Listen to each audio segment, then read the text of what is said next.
पापा समाधिनिया के लेके कोराबा में पलाट गईले। पापा समाधिनिया के लेके कोराबा में पलाट गईले।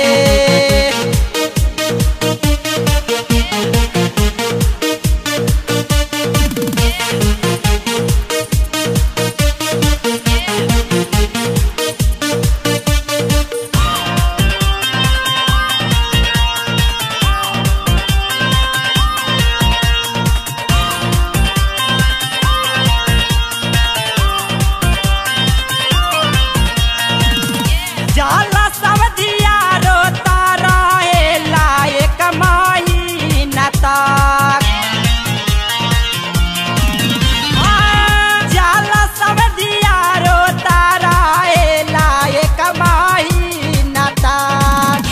हमारा ना बुझाला का करेला इतना दिन तक।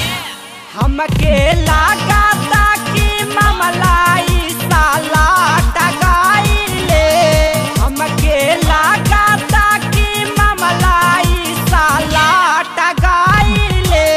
पापा समाधिनिया के लेके कोराबा में पलाट गईले।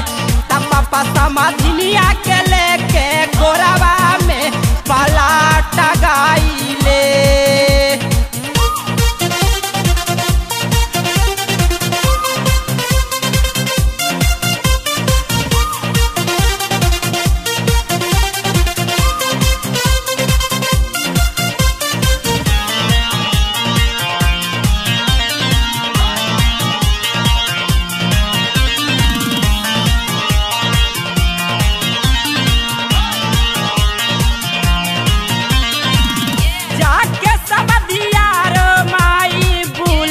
para घुमावेले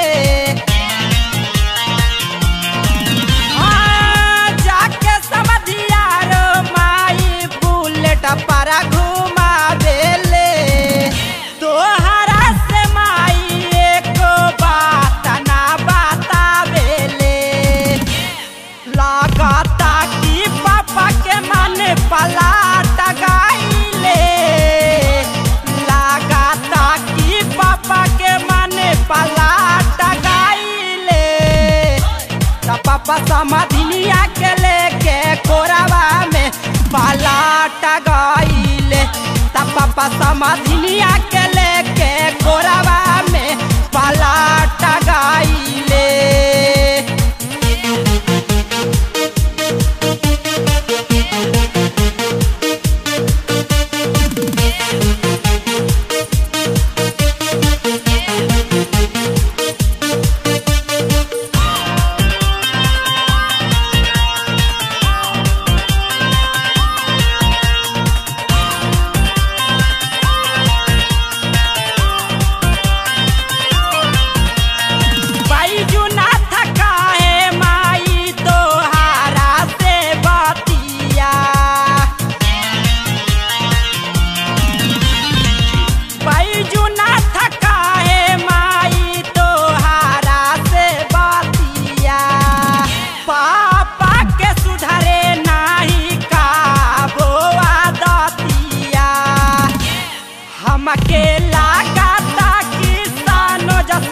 बहाक गईले।